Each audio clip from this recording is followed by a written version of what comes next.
afternoon, everyone. How are you today? How's everyone? I'm Anna P. Santos, and I am a columnist for Rappler. I write about women's sexual health rights, and I have to tell you, I think I have the most enviable job in the world. I write about women's sexual health rights in the context of empowerment. But what does that mean? What does that word empowerment mean? It's a word that you and me both have heard quite a lot. But what does it mean exactly? Does it mean overcoming perceptions? Does it mean breaking through glass ceilings or going beyond the limitations that we set on ourselves? Outside, there's a little photo there where I saw a lot of girls enjoying themselves, taking photographs with a little placard. And they wrote things like, they said I could never make it in a man's world. They said bossy girls were just not gonna cut it.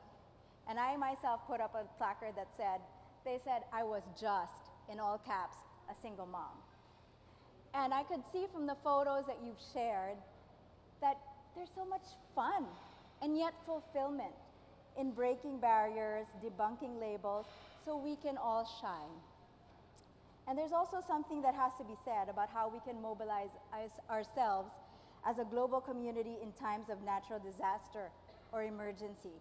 In that way, empowerment also has a selfless angle. When we're empowered, we reach beyond ourselves and we extend ourselves to help others. And that's exactly why Rappler and Pantene have put together this forum, so we can have an intimate chat. You know, little girl talk, and some of the guys are here too. So we can talk about where women today stand on issues like work-life balance, family, social life, beauty and career, and the quintessential being the best that we can be. We're calling this How We Women Whip It. I'm not going to preempt the presentation this afternoon, but I will tell you that we have a lot to talk about today, and we have very inspiring women as guests on our panel. They will talk about how, just like you and me, they've had their own struggles with self-doubt, with perception, and how they overcame them. We'll also hear from other men and women in Metro Manila who were surveyed by our friends at Lilo Research on the same issue. And when you have that aha moment, or what we call at Rappler, awe-inspiring moments, and I know there will be lots of them, share them with others. Tweet with the hashtag #WhipIt, or share photos that you've taken at our photo booth with the same #WhipIt hashtag. We're also live blogging and live streaming this forum, so you can invite your friends to watch and join the conversation by going to rappler.com. We've got a full afternoon ahead of us, and I'm very happy to kick off this event with a gentleman on board. I think it's fitting that we kick off a women's forum with a gentleman. And I'll tell you why. Here, with a few words on why we should whip it, is Pepe Torres, brand manager for Total Hair Care, Procter & Gamble, Philippines.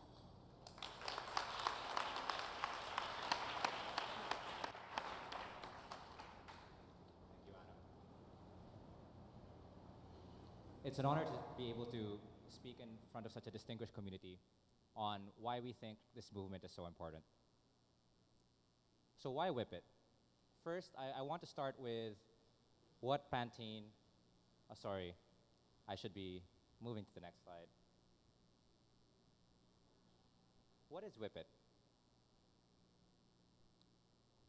Sorry about that, guys, some technical difficulties. But let me start with why we're doing this. It's because of what the brand Pantene believes in.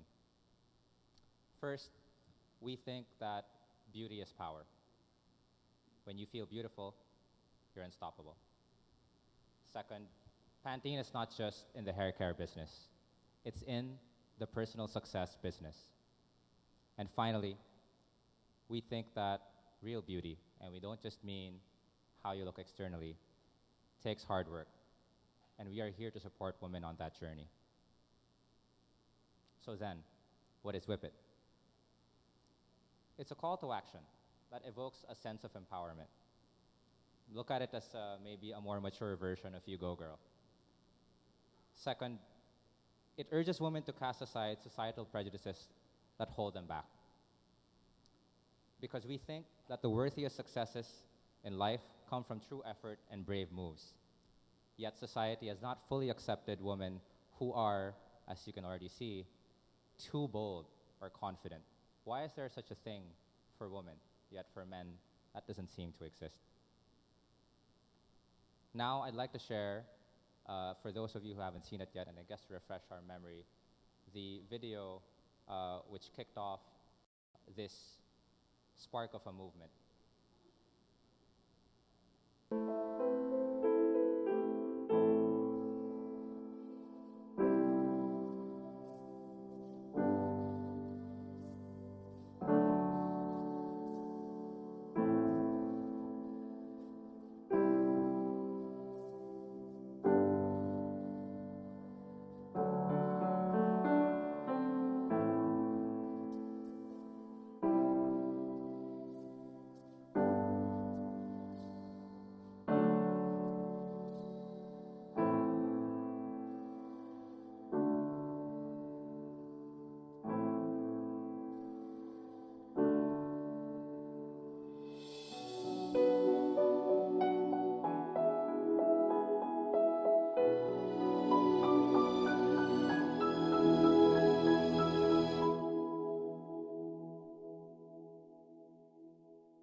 I'm not sure what happened. Maybe there was again a little bit of a technical difficulty, but the correct video would have had a very beautiful rendition of Mad World by a Filipina, which really I think lends a lot of weight to the imagery that we were showing. Maybe we'll have a chance to show the video again later. But first, I would like to say a big thank you to the team, our partners at BBDO Guerrero, who helped develop this campaign, who helped come up with the insight behind this entire spark of a movement. Now, the really cool thing is, since we aired this a few weeks ago, people have been responding. Great song, great concepts, nice thing to hear. Very empowering. Maybe that's closer to where we want to be. I love when people are responding and playing back the message and I think owning it. You know, it's amazing. Don't let labels hold you back. Hashtag love being a woman. And it's also really cool to see that people are resonating with the insights that are in there. Pantene's new commercial is gold. Again, nice to see. Don't let labels hold you back. So clearly, folks are responding to the video and what it stands for, the insight behind it, and the message we're trying to send. But not all responses are positive. There's this guy, for example, and I'll be very transparent. Ignorance by consumerism. Really not happy with it, actually. Let me guess, this commercial was created, conceptualized by a female or gay male ad exec who feels the need to empower women in a society where she feels oppressed by men. It's very long, so I'm going to just capture what I thought were his key points. Why all the envy towards men who happen to be confident, etc. When women are seen as bossy, pushy, selfish, and vain, maybe it's simply because they are. And finally, this commenter mentions, you know, does this propagate even more sexism, and all in order to sell a damn shampoo? Too bad. It was a good commercial, but with a horrible message. So actually, this came out pretty quickly after the video came out. I saw these comments, and for a while, I thought about it, and I decided, hey, we live in a different age where we get to respond and interact and have a dialogue and a conversation with consumers, and that's actually why we started this. So I actually decided to respond. And I would like to read out to you my full response because I think it captures not just what the company believes in and why we're doing this, but also personally why I believe in it and what I think is at stake.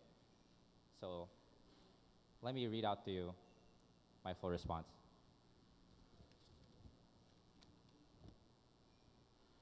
First, of course, I had to say, thanks for commenting and sharing your point of view. For full disclosure, I'm with P&G Philippines, the company behind Pantene. First, I was one of the people who worked on developing this movement and this commercial. And I'm happy to tell you that this was not conceptualized by a female or gay male ad exec, as you suggested.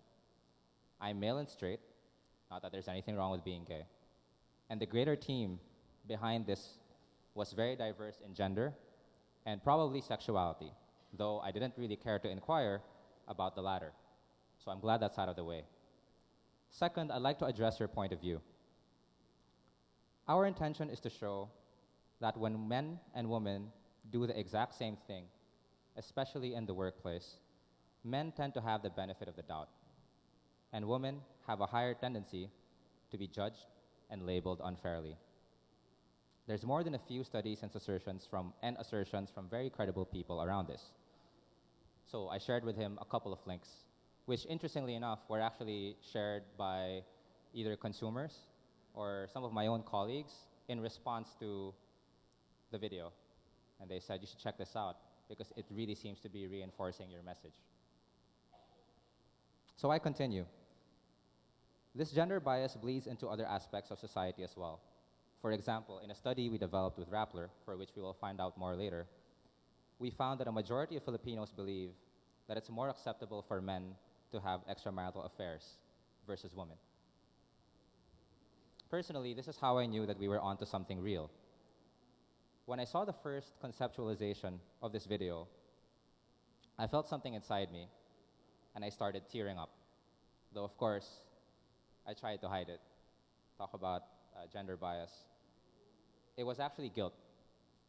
I knew that I was guilty of judging women the same way, which is a shame, because I was very lucky to grow up around three very strong women: my mom and my two sisters.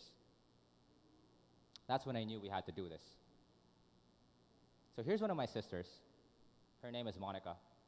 She has been Iron Woman for the Philippines 4 times.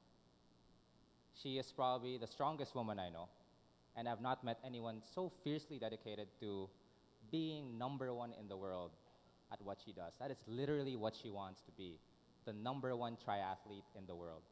It's clear she's #1 in the Philippines, but she wants to take it higher. Finally, I want to address your concern that you believe it's a shame that this was all just to sell shampoo. Pantene as a brand believes that we exist to help women and their world shine. Yes, we do this through our products, which we create, develop, and improve to give women better and better hair. But we also look broadly at what was holding a woman back from shining. And it was very clear that it was labels, double standards, and gender bias. Like it or not, brands have a lot of media clout because of advertising budgets. Personally, I would like to embrace a world in which brands are able to use this influence to be agents of positive social change. Thanks for commenting, and I hope you keep an open mind. If you feel strongly about your point of view, I suggest you follow the conversation and material we're developing in partnership with Rappler that explores this movement even further. I think that summarizes not just how I, but also the company feels about the beginning of this movement on Whip It. And we really hope that we join together in making this a true movement and something that really impacts the Philippines. Thank you.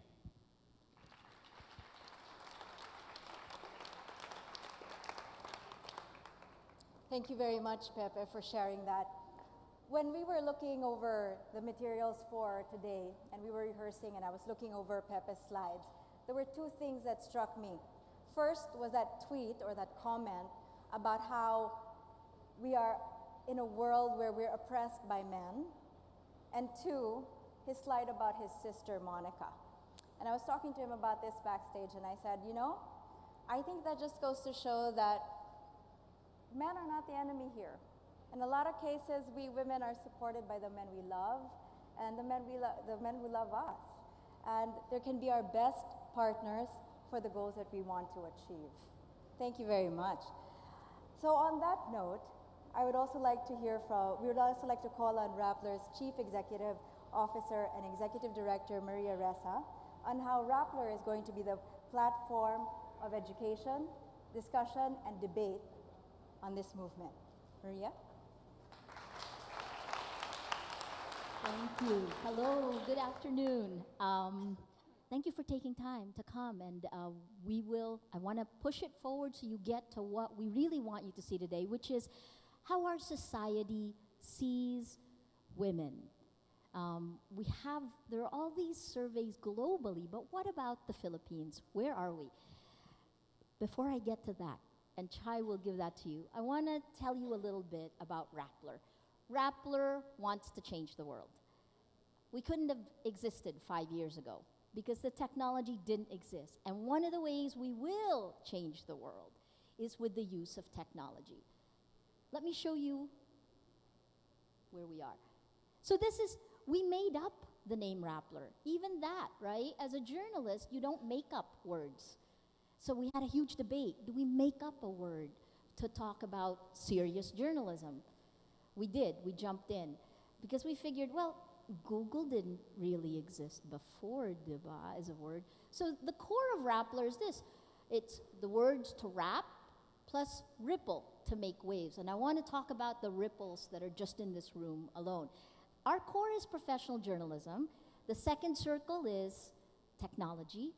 And if you're tweeting and you're using the hashtag #WhipIt, you're seeing your ripples expand beyond this room.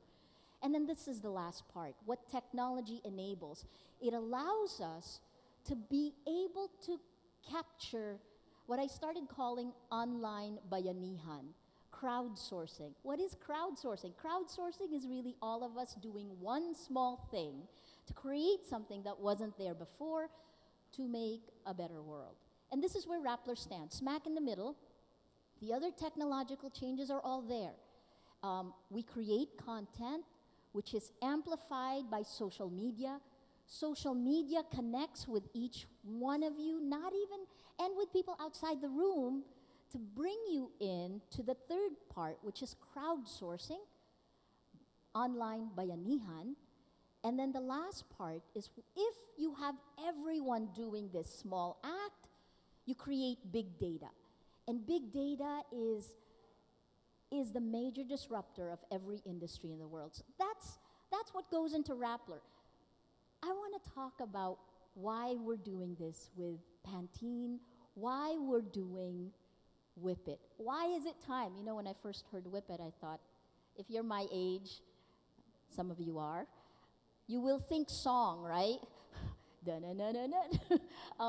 Okay, I will try to behave. #WhipIt has different connotations, which we threw around, right? But in the end, it's about beating something.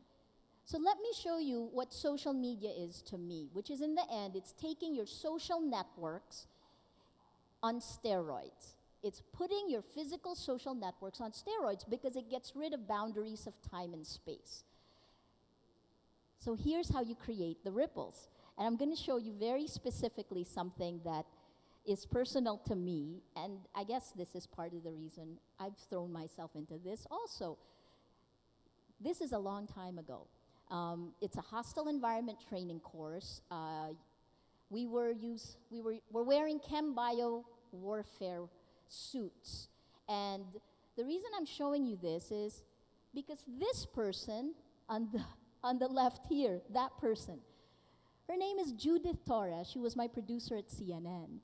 And I only found out last week that her son, Pepe Torres, conceptualized this campaign. I say it because what went into his head, I think, was part of our discussion in 1986 about why women act the way they do in our societies. Why do we accept labels? Why do we accept what other people want us to be? Why do we not chart our own path? And back then, so show you my age, I won't, I haven't shown this to him, but he was still a baby when we were having these debates. And Judith is very, very far from a conventional Pinay She's a fighter, and she fights for so much, sometimes too much, right? We have to know what battles we're going to fight and what battles we're going to choose to win and which battles we let go of. So that's a ripple, and last week I found out Pepe was the one who brought this campaign, and I liked the campaign even more. Why am I telling you this? So here's why Whip It for me and for Rappler. It's personal for every woman and man, because these gender stereotypes are built into each of us. It's part of our cultural DNA, and oftentimes we don't think about it. We just do it. We fall into the trap. The second is, there are all these social conformity experiments all around the world. What are they? They basically show the power of the group over the individual. And I'll tell you about this because I studied this when I was looking at why terrorism exists. Why do people kill themselves thinking that they're doing the right thing? One social conformity experiment I'll tell you about happened in the 1950s. It was done by a man named Solomon Asch.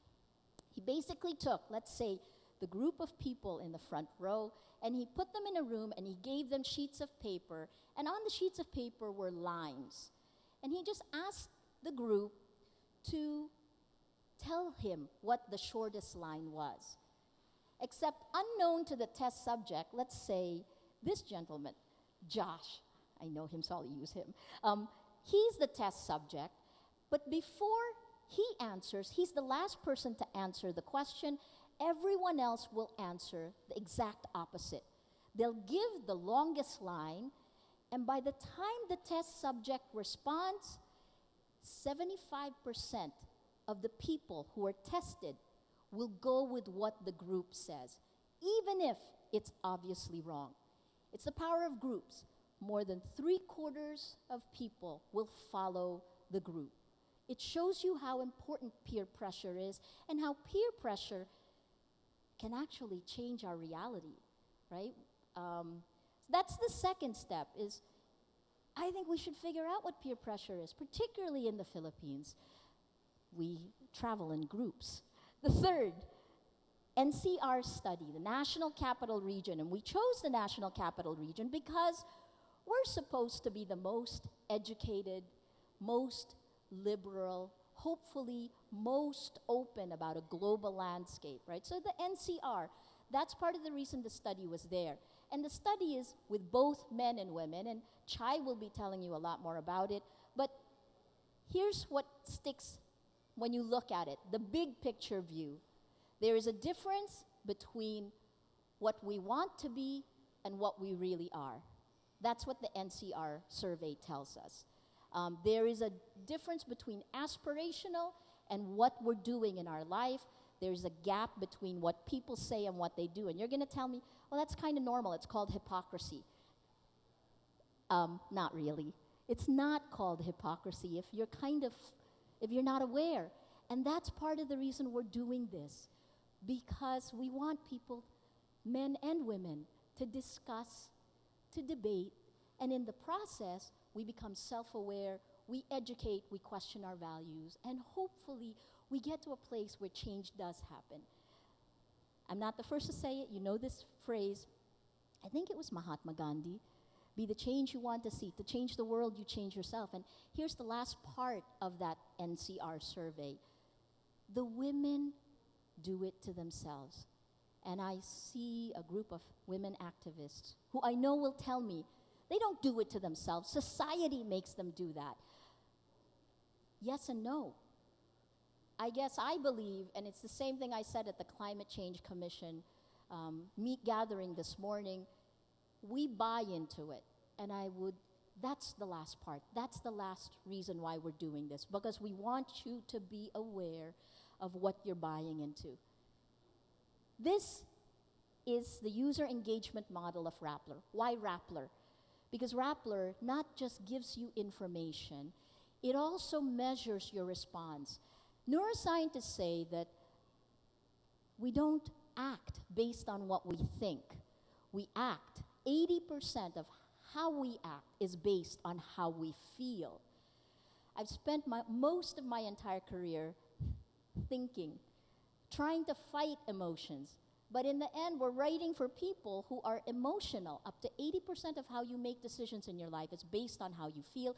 That's what the mood meter is about. Every story on Rappler has a mood meter, and every vote on each of those stories brings you to the mood navigator, which basically puts together all the votes for the mood of the day.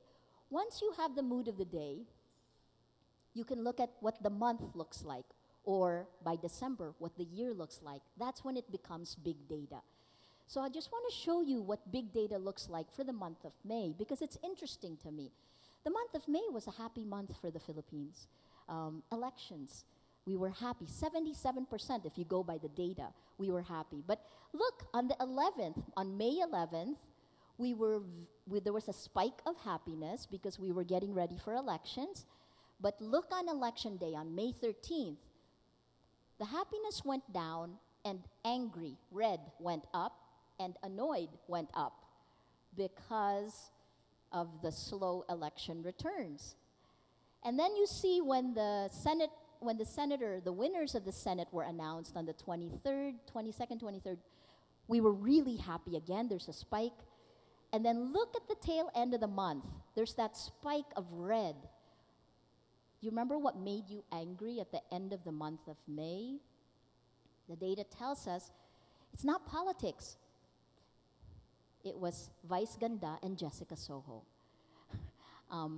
It really angered Pinoys, our readers. So I show you this because this is the kind of data we'd like to be able to also get based on the stories that you'll be seeing on Whip-It. Content creation, social media amplification, crowdsourcing, and then big data. We go back to this, and we're journalists. I've been a journalist all my life. Rappler is an organization whose core is journalism. But times are changing. That core of journalism is meeting technology, and we want to help women and men see the world the way it is today, to have the self-awareness to actually change it actively. Thank you.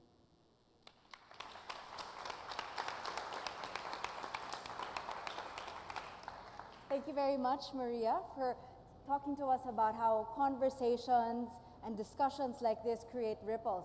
I think that was a great example about how Maria was once working with Pepe's mom, and now Pepe's mom, Pepe is here now starting the Whip It movement with us today. And I'd also like to say that I see among this audience a number of women who were the forerunners of the women's movement here in the Philippines. If we're going to talk about ripples, we need to applaud these women who started the change that we see today, and we have them to thank for the many liberties and the many privileges that we enjoy today as women. I think it's best to show them that we're going to carry this forward. I see Jean, Marilyn, Maitita Princess might have left, but these are the forerunners of the women's movement here in the Philippines. These women are the best examples of how you don't let labels hold you back and how you can choose to shine. Actually, that's what Whip It is all about. It's a challenge to all of us. It's a challenge to all of us to be empowered and to shine boldly by defying labels and stereotypes. And I'm really very excited to introduce to you today the women who have taken up this challenge and succeeded in their various fields of social activism, journalism, business, entertainment, and education. They have broken through those prohibitive labels and have come out strong and shining. Please join me in welcoming today our guest panel, starting with Ms. Feli Atienza. Feli was a director in top finance management firm Merrill Lynch International and recognized as a formidable force who facilitated the first ever management buyout of a Merrill Lynch office.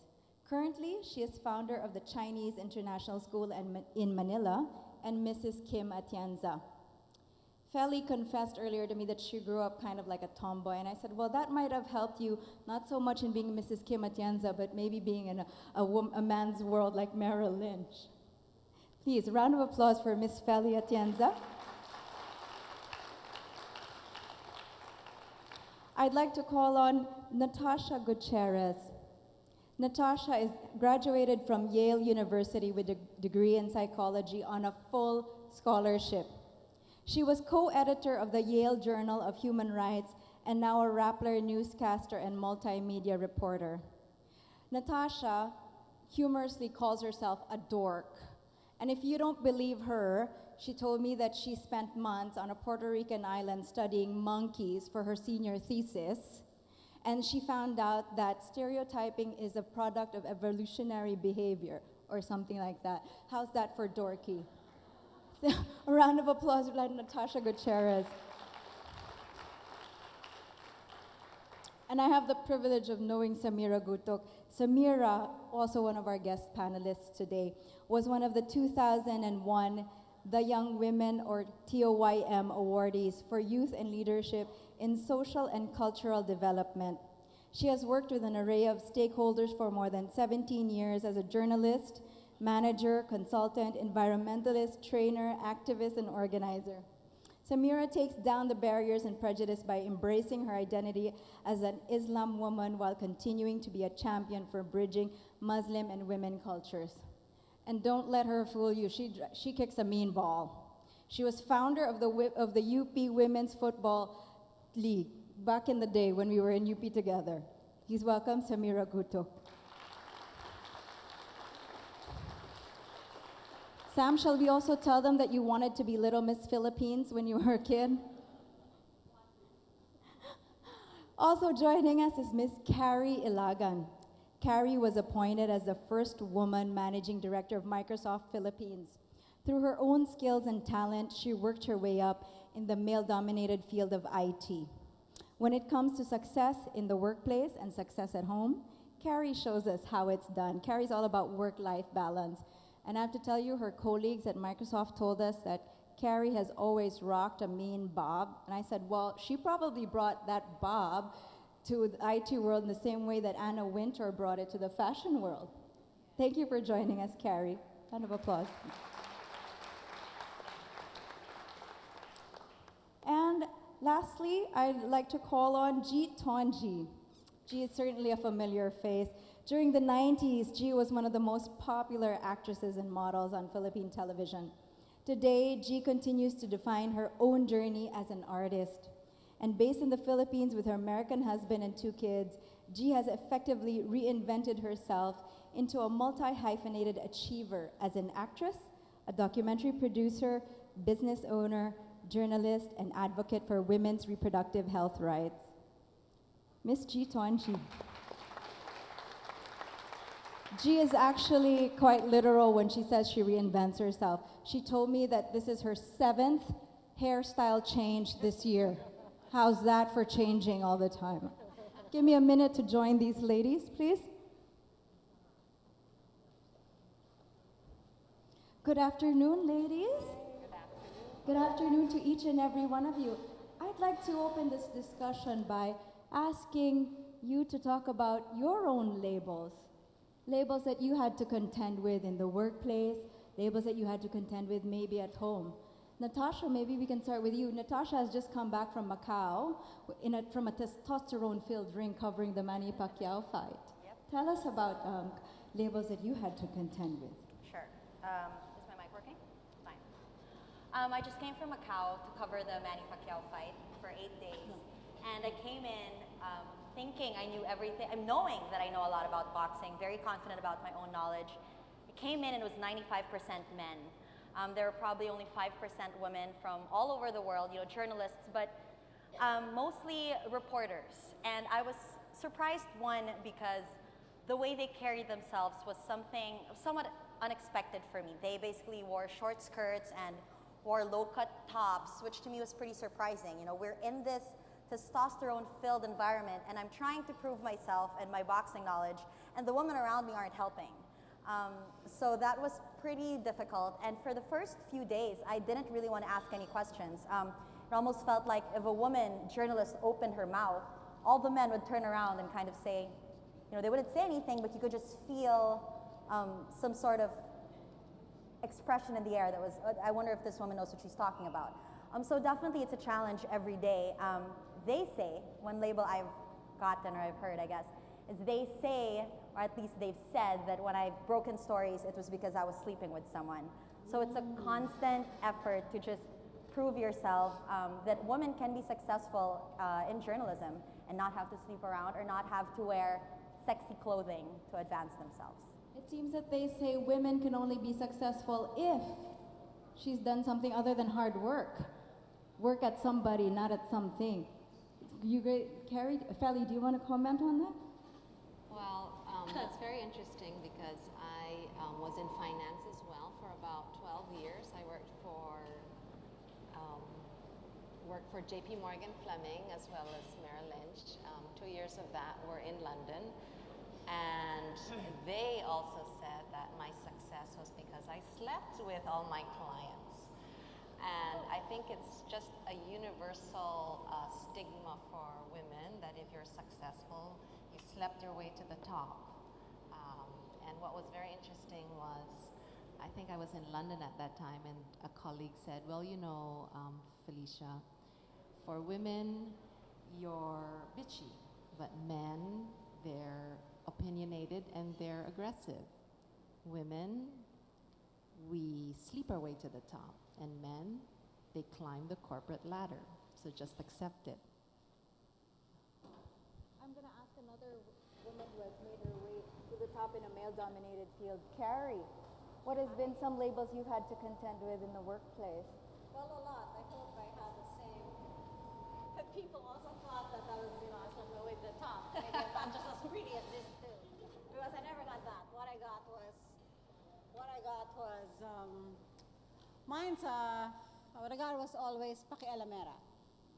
So that's a label that I got all the time, and I think it's because of you just get yourself involved in many things, because you're pakialamera because you're a woman.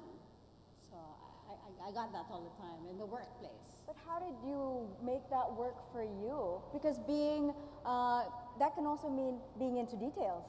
Yes, exactly. Well, I guess it's it's something. I think it's a strong woman attribute, which is us being very detail-oriented.